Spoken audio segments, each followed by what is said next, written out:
Welcome to the channel, guys. So there is big news from ETS, the company that creates the TOEFL.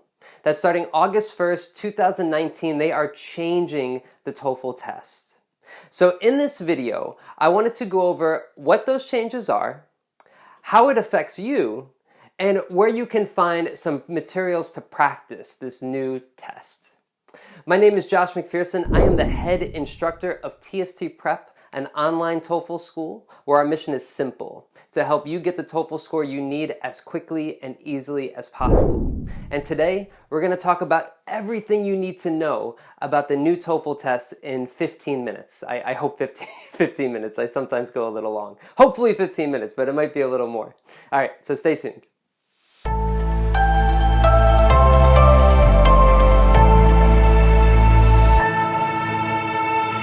All right, so as I mentioned, this is all happening on August 1st, 2019. So from the date of this filming, just a couple months away. And the first thing I want to do is I want to answer some of your burning questions, some of the things that you might be asking yourself and you really want to get answered. So first burning question is the test easier or harder? Well, let me give you ETS's answer first. That's the company who makes the TOEFL. They say that basically, and I'll read this to you, is that a comparison of the reliability estimates for the TOEFL IBT test in its previous longer version and in its shorter version revealed that there is no meaningful effect on test reliability as a result of shortening the test. In other words, the high quality of the TOEFL IBT test scores is maintained. And in other words, according to me, the test has remained and will remain the same level of difficulty. However, I do think some things are actually easier, and I'm going to talk about that with you today. The next burning question that a lot of people have is, where can I find an example of the new test? Now, unfortunately, there is no copy of the new test right now. The latest book from ETS does not share a version of this test, and also no other company or book company has seen a version of this test, so nobody has one. But keep practicing with your old, reliable TOEFL resources. Keep using the books that you're using. Check out my site, tstprep.com, for the resources we have as well. Those are just as good.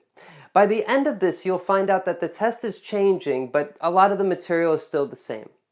So you can still use your own material. And also, we're going to be updating our test as soon as we find out more about this. So if you go to tstprep.com, you can sign up for the TOEFL Insider email list, where we send an email every Friday of TOEFL news, TOEFL resources, TOEFL tips and tricks, and you could sign up for that as well. And there's a link for that in the description.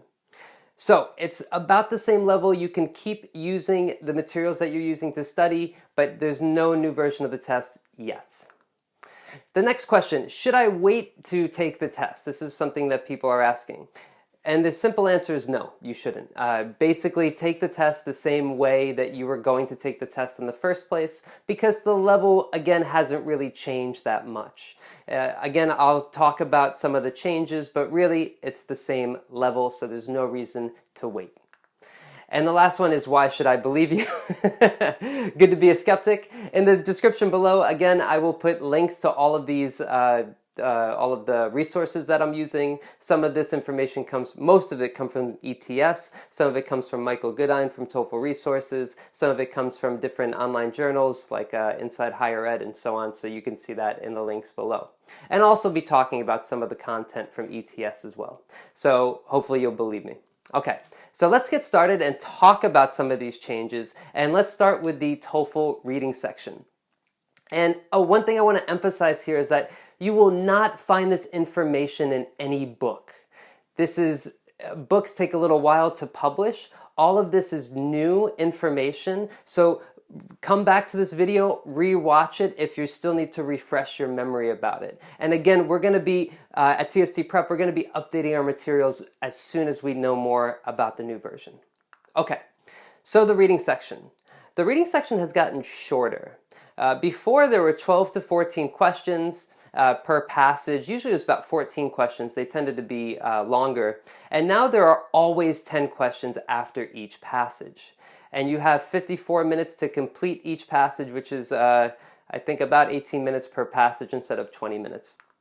Now, in the old TOEFL, you had 60 minutes to answer about 40 questions, and that means that you had about 90 seconds to answer each reading question.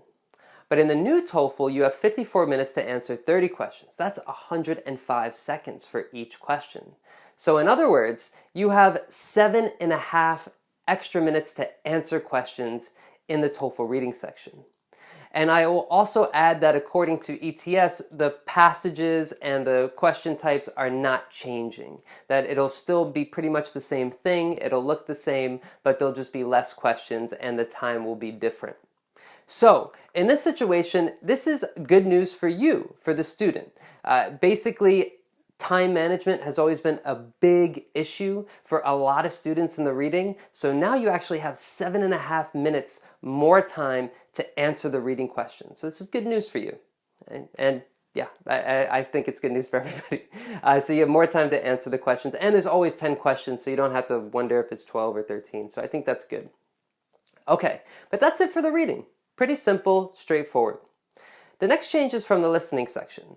And in the listening, again, just like the reading, it seems like the passages and question types will remain the same, that they'll look the same and the questions will look the same as well. The difference is the amount of passages you listen to. So before you listen to 6 passages, now you listen to 5. Before you listen to 2 conversations and 4 lectures, now you still listen to 2 conversations, but you only listen to 3 lectures after instead of 4. And it seems like the lectures are not really changing that much for the most part. So what does this mean for you?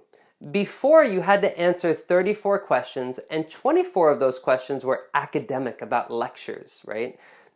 So that means that 70% of the questions were something to do with academia.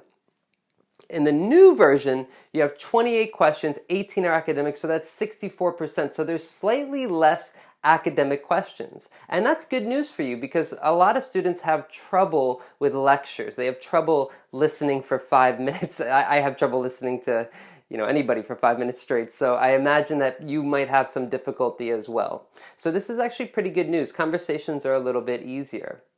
What's not so good news is the amount of time. And basically, before you had 60 minutes to answer 34 questions, and that leaves you about 105 seconds for each question. Now you have 41 minutes to answer 28 questions. That's 87 seconds to answer each. That's almost 20 seconds less to answer each question. That's a lot. That's almost 8.5 minutes less time to answer questions in the TOEFL listening section. Still, in the end, I think this is good news for you, the student, because you have less passages to listen to, less questions to answer about academic, but you do have less time to answer all of them. And the reason why I don't think that's too big of a deal is because in the listening, you listen, you take notes, and then you start answering the questions. And either you heard the information or you didn't. So the questions actually take less time to answer. Right now, time management isn't really an issue for most students. It might be an issue for you now with this, but I think that it still is okay for the most part because you can answer the questions pretty quickly as long as you heard the answer. If you didn't hear the answer, then you have to think and you have to try to eliminate, and then that takes a little more time. So just be aware that you have to manage your time a little bit better in the TOEFL listening section. But that's it for the reading and listening. Question types, passages are pretty much the same. Now let's move on to the speaking and writing. There's a little bit more to say there. In the TOEFL speaking, this is the biggest news, is that there is a reduction from 6 questions to 4 questions. Okay, so now what does that mean? Are the 4 questions totally new, or are they eliminating 2 types of questions? And it looks like they are eliminating 2 types of questions. This is a list of what the questions look like right now. There are 2 independent questions, number 1 and 2, and 4 integrated questions. It looks like they will be eliminating questions 1 and 5. That the first question, a free choice question, and an integrated question is going to be eliminated. So now you have 1 independent and 3 integrated questions. Unfortunately, for those of you who have trouble with academic lectures, there's still 2 academic lectures, so that's not much help for those of you struggling to listen to lectures, which is common for a lot of students. But it is good news for students who have trouble with that independent question, with coming up with examples and ideas for your reasons and so on. So that it's a mixed bag of good news and bad news. And so who wins? I don't really know exactly. Like I said, it's a mixed bag, good news and bad news, and I think it's going to lean towards the TOEFL a little bit on this one. And the reason is because that besides the changes announced from ETS, that there's less questions, there's 4 questions instead of 6 questions, and that the level is about the same for the most part. Also, the independent questions have gotten a little trickier. Now, I'm going to give you an exaggerated example just to show you what I mean, but basically, they've added a whole lot of bullshit. Okay, so let me explain with an example, and I'll explain just how they use more bullshit here. So here's a typical question before. Do you agree or disagree with the following statement? Female and male university students should live in separate residence halls. Okay, so pretty simple and straightforward.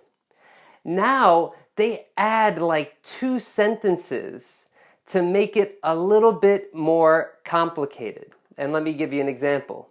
So this is a lot longer. Your school administration has invested in developing new dormitories on campus. The project is almost finished, but there is one matter left unsettled. Some members of the administration believe that the dorms should be separated by gender. There are others, however, who think males and females should live together in the residence halls. Which of these 2 options do you believe is best? Now, I'm reading it fast because all those sentences above is just a whole lot of bullshit. Okay? Now, that's a pretty useful term when you go to college because when you write papers, you have to make them a little long, so you have to add this kind of BS so you have a certain word count. So it's something that's pretty common in university, but these sentences on top are not necessary. They just add kind of context to the question. Your strategy, this is the most important point here, is that don't let this scare you. Don't let this amount of text scare you. That's what it's meant to do. You're meant to see all this text and be like, oh my goodness, I don't know what to do. This is so much, there's so many words here, right? Don't worry. Focus on answering the question that's at the end. Focus on the main idea. And focus on your strategy. The strategies remain.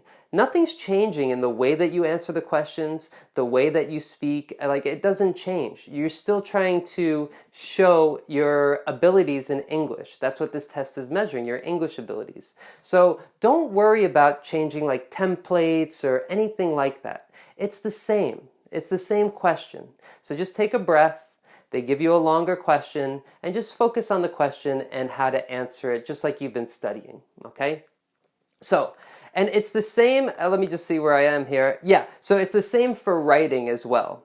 If you remember from the chart that I showed before from ETS, the writing hasn't changed. There's still an integrated question and independent question. One thing that has changed from people who have taken the test recently is that the questions have gotten longer, the independent questions. Not the integrated questions, but question number 2, the independent question. So before, they might say something like, your local government has decided to build a new public facility. Should they build a public park, a public library, or a public pool? Now, with the increase in bullshit, they'll say something like this. Your local government has just recently received a large donation, blah, blah, blah, blah, blah, blah, blah. Same question. Which of the following do you think your local government should build? A, public park, B, public library, C, public pool. So again, don't panic when you see all this crap up top. It doesn't matter so much. Of course, read it, try to understand it, but don't get thrown off by all of this text, okay? That's the goal here, so just be careful with that. So this is getting a little bit trickier with the writing. And again, your strategy remains the same. The way you answer the questions remain the same, so don't worry about how that looks now. One more thing that has added to the writing is that they have this warning that says do not use memorized examples. Now what this means is not about templates. So a lot of you use templates for writing. You can still use templates for writing, that's perfectly fine. This is about examples. Apparently, some, I guess, clever teacher has been teaching students an example that can be used for many different types of questions, that students just memorize the example and they just type the same thing. Maybe hundreds or thousands of students did this, and then the TOEFL ETS found out about it, and that's why this warning is here now. Templates are okay, but when you use your example, make sure it's not memorized, that it's something that's your own example that you're coming up with yourself, okay? So don't worry about that. You can still use templates. All right, so let me just round things out here. So we talked about each section and how it has changed. And let me just talk about the overall structure. So one thing is that the test has reduced in time. It used to be a 4-hour test. Now it's a 3-hour and 30-minute test. Okay, that's from the reading, listening, and speaking, getting some reduction. 3 hours to take the test and about 30 minutes for like your 10-minute break and to get to the place where you're taking the test and all that stuff. It takes another 20 minutes. So it takes about 3 hours and 30 minutes. So less time for you, which is good because 4-hour test is, long. 3 hours is long, but it's better than 4, I guess. Another thing that they have decided to change is that this was announced a couple of weeks ago, and this will also go into effect August 1st, is that they give you my best score, my best TOEFL score. Now, what does that mean? That if you take the TOEFL more than once, you'll get 2 scores. One score will be the score for that test, and one score will be your best score. Okay, this is my little clicker, by the way, for my PowerPoint. So that's this is your best score, right? Why do they show these 2? So let's say, for example, one time you got 20 on the reading, you take the test, you got 20 in the reading. Last time you got a 22 in the reading. On your best score, it'll say 22. Okay, so it'll have the best score you ever got on the TOEFL if you've taken it more than once. They're doing this so they can help you basically get into universities. More universities, their requirements are for students to get a certain TOEFL score. They want students to come to the university, right? So they want to try to lessen the barrier a little bit. And so that's one way to do it, is to give them my best score. If you do need a TOEFL score for like a certification or for admission to a school, check the school to see it, or the certificate program, if they take a My Best Test score, which starts on August 1st. Some places will, some places won't. It depends on the organization you're applying to. So that's my best TOEFL score. So this is good news for you. Again, so I think things are getting a little bit easier. They're trying to make it a better experience for you and try to make a little bit clearer about what you have to do on test day. Okay, so I'm rounding things up. I'm not sure about the time. I hope I'm under 15 minutes, but let me just say the most important points here. So again, this all goes into effect August 1st. After August 1st, the test will change. If you take it in June or July of 2019, you will have a regular version of the test. The next thing to remember is that do not change your study plans. Keep your plans the way that they are. The test is not really that much easier. It might be a tiny bit easier, but even according to ETS, it's not easier, it's the same level. Okay, so keep studying the way that you're doing, and there's no new materials right now. And again, tstprep.com, I'm going to plug my website. We're going to try to update our tests as soon as we know more about it. But you can check up at our site for more. And then also make sure that the reading, another important point is that the reading and listening seem easier. A little bit. I know that the listening, you have less time, but I still think that there's less lectures, which is a good thing. And also reading, they're giving you more time to answer the questions, which I think is a really good thing, because time management is a huge problem for students right now. And I'm really happy that they're giving you guys more time to answer the questions, because I think some people have a good understanding of the reading, but they just need some time to think, and I think it's a really good thing. Next most important point is that the TOEFL speaking will just have 4 questions, which is good because you have to remember 15 seconds to prepare, 45 seconds to speak, 20 seconds there, and it gets a little confusing. It took me a while to remember all that stuff, so at least you have less things to think about and less unique questions to think about.